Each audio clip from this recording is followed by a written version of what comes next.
Race number 1 is the Big T stand-side track. 1,400 meters is the first leg of the bipod. It's a juvenile plate for the fillies. Lovely race to start off with. I'll give you the betting. Number 1, Alta Capitana, 28-10 after 2 promising runs. Number 9, Open Sesame, excellent debut, 4-1. 9-2 about number 3, 8 Hats, who's not doing much wrong either. Then we've got number 5, Let's Go Lola, 11-2.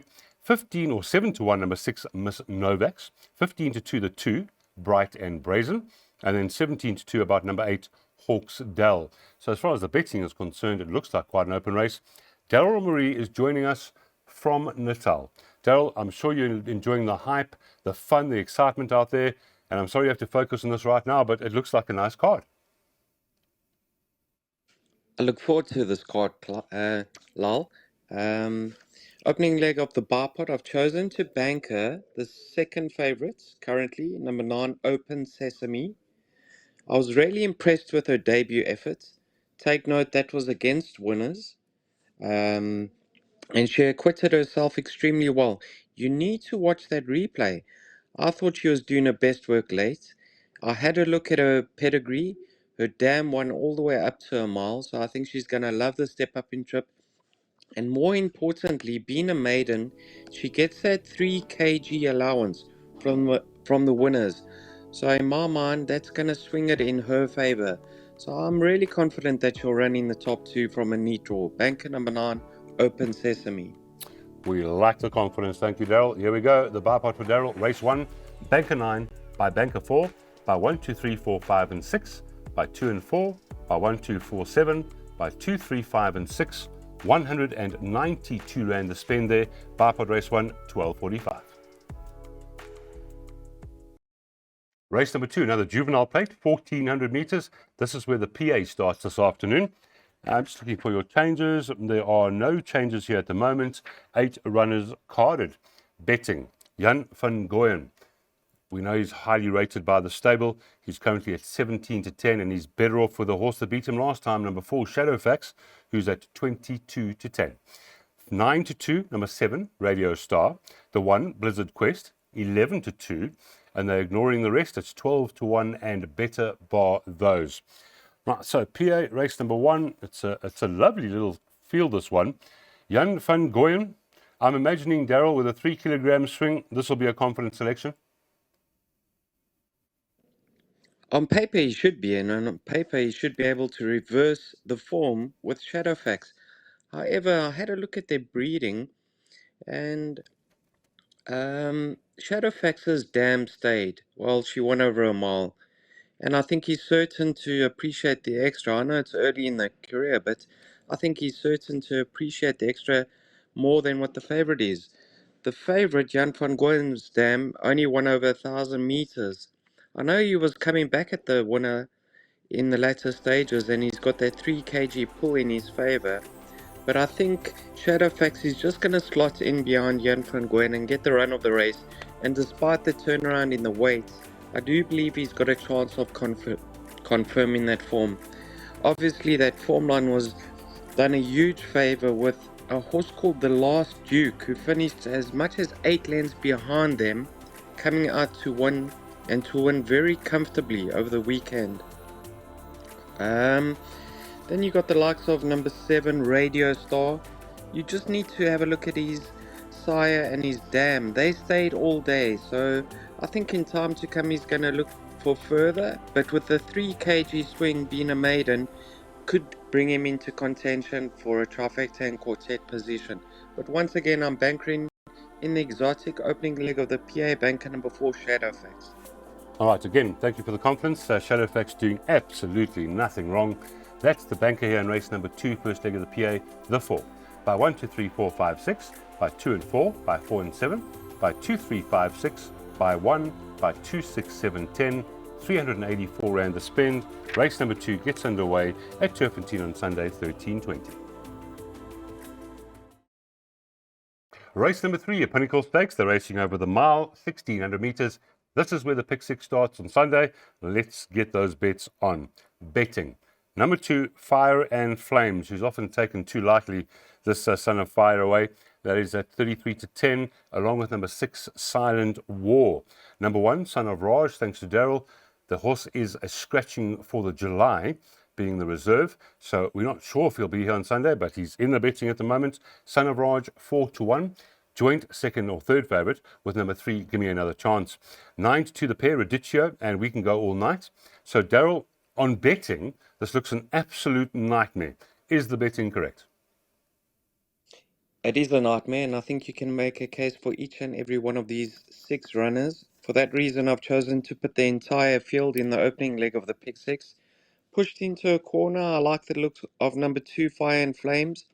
He was far from disgraced in the Grade 1 last time out. Obviously, he was outclassed. And I think as he's gotten older, he settles more in his races. So I don't see or foresee any issues with the stand side mile. And if you have a look at the best weighted column, he's actually third best in of year. So he's fairly well treated. Another one of my top picks is number 6, Silent War.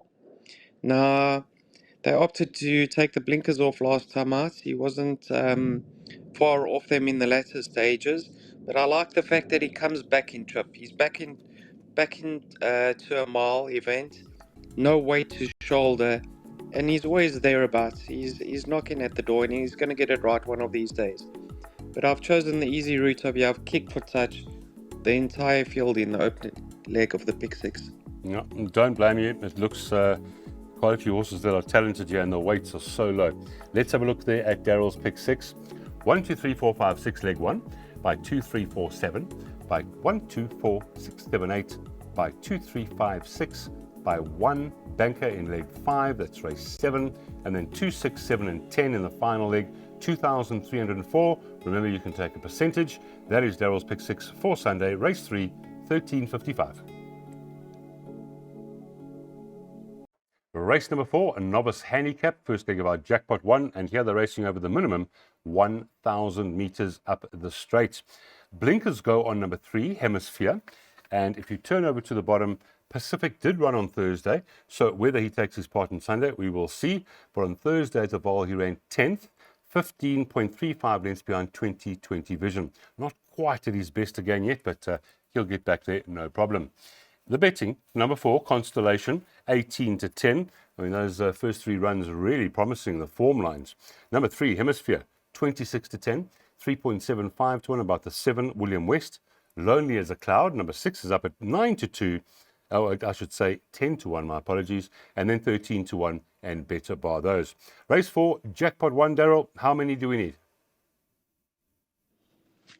I went 4 runners of a year, but if you want to play tighter, you could possibly just go for numbers 2 and 4. I've gone for all of 2, 3, 4, and 7.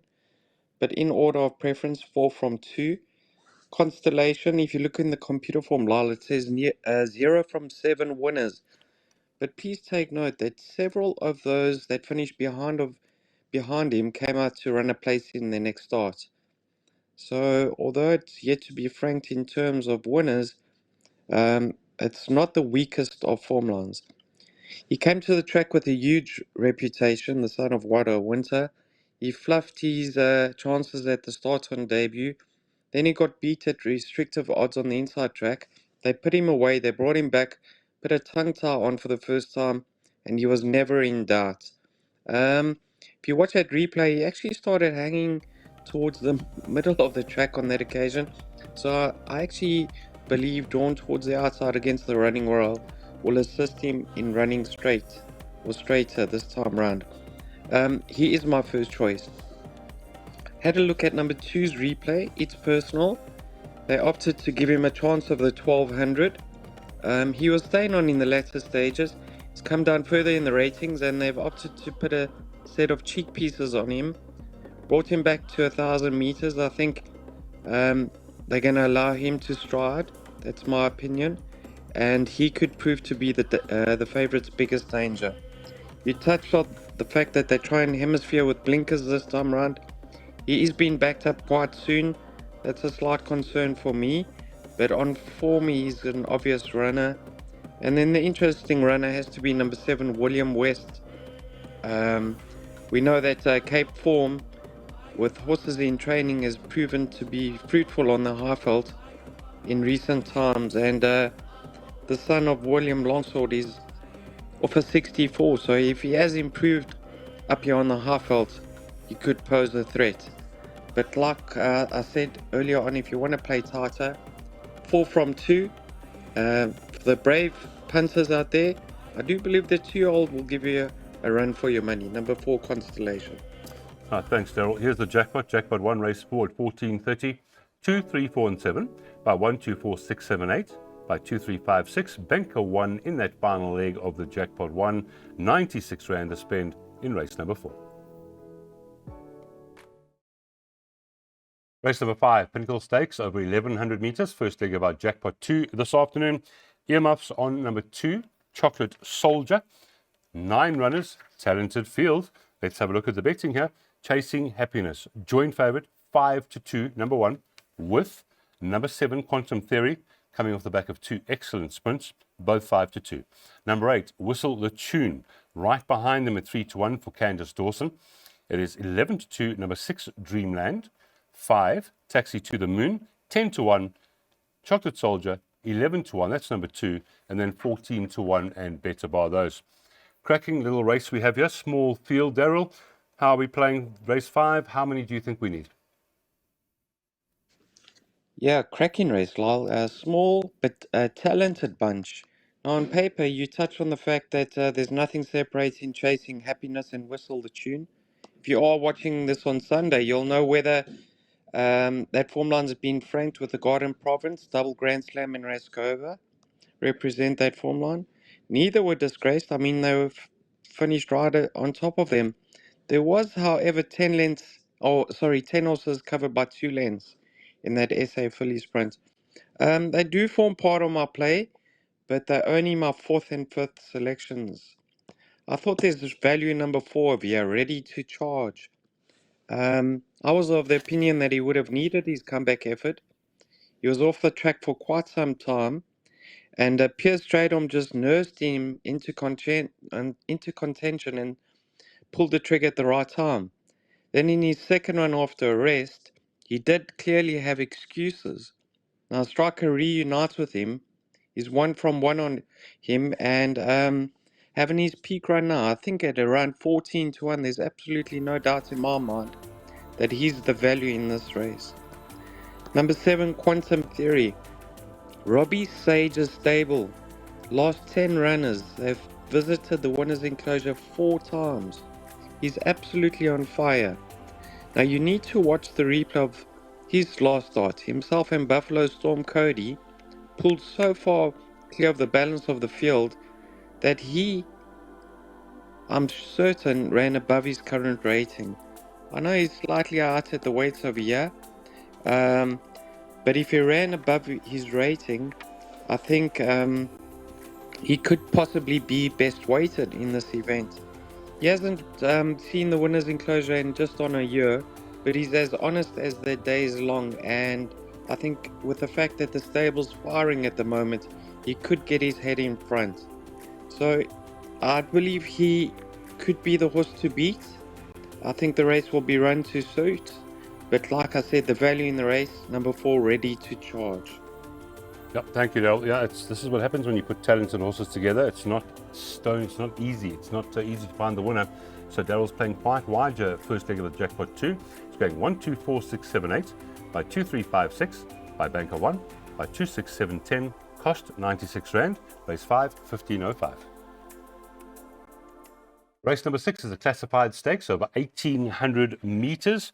Cornell collar as usual for number 3, Future Wolf. And there's a form update. Number 1, Sky Pillar Rock, ran on Thursday, ran 6th, 7.4 lengths behind Last Car to Pass. We'll see if he takes his place here on Sunday. Betting, number 3, Future Wolf, 2-1. The 2, War Reporter, 5-2. 5, Flag Bearer, with that 4 kilograms off. Karish Summerbirch did have a winner on Thursday. That's 9-2, along with number 6, Rosie Lemon. 10-1, the 1, Sky Pillar Rock, and then it's 12-1 and Better. Right, not the easiest race by the looks of it here, Daryl. Are we going with the weight off the back, or the horses in form? Heather Adamson in form as well? Yeah, she's in cracking form at the moment. And look who's aboard Future Wolf, Gavin Larena.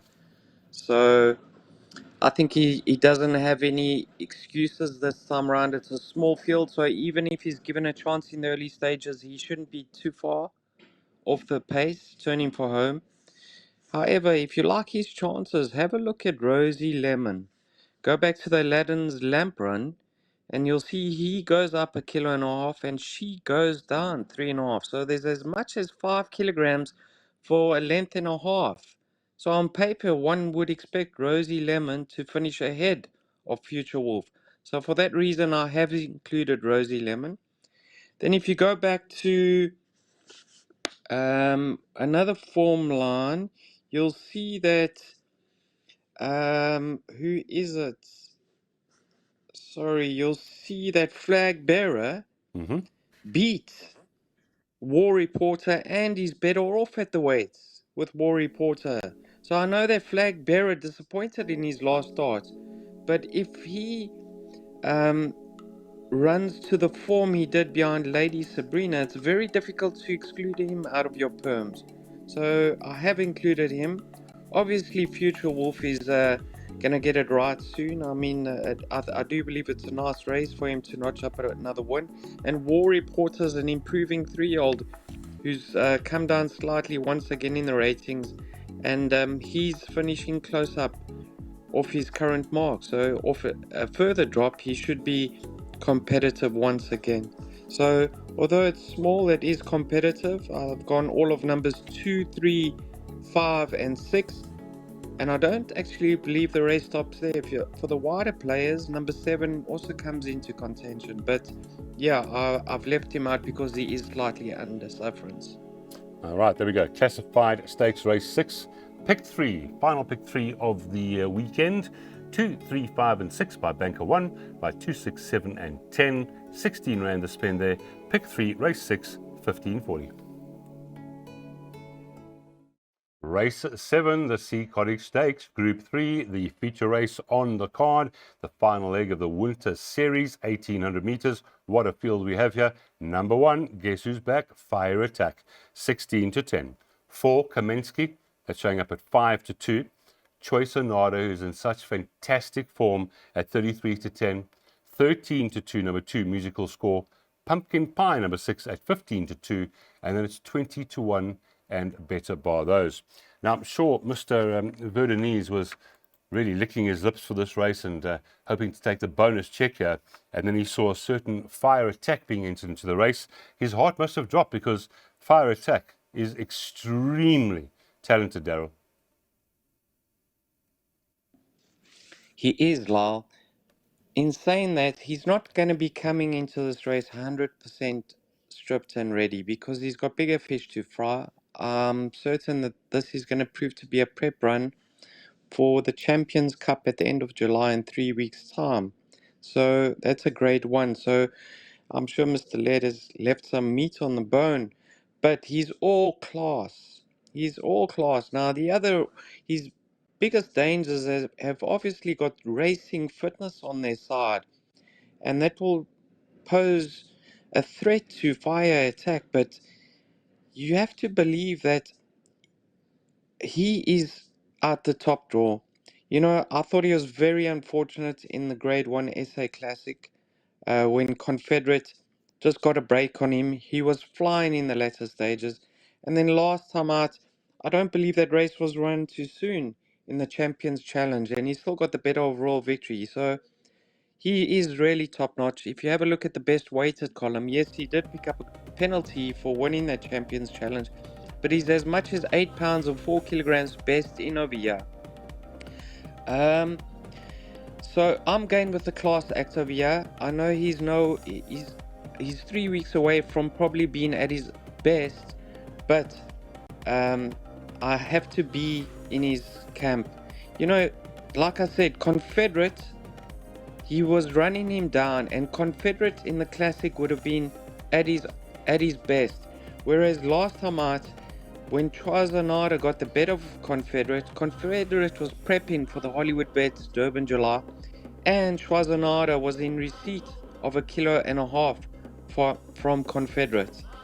So I think, yes, they do have the racing fitness on their side, but I'm leaning towards the class act, fire attack, getting the better of them. So yes, I don't think it's done and dusted and it's a one-horse race, but I am in the camp of fire attack.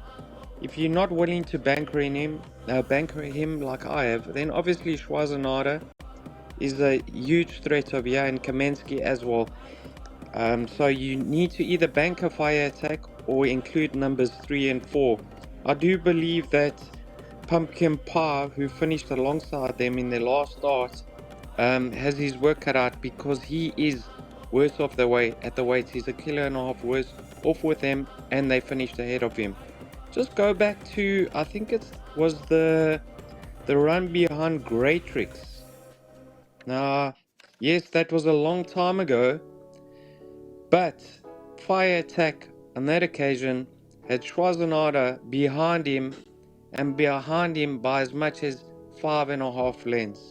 So yes, we want to see one of our best 3-year-olds in the Highveld make a winning return. Yeah, there we go. Fire Attack, the pure class, not racing fit, but his class oozes and he might just pull it off regardless. The win bet there for Daryl, number 1, Fire Attack. In the big one, the Sea Cottage Stakes, Group 3, over 1800. Race number 8, we finish off with a classified stakes over 1400 meters.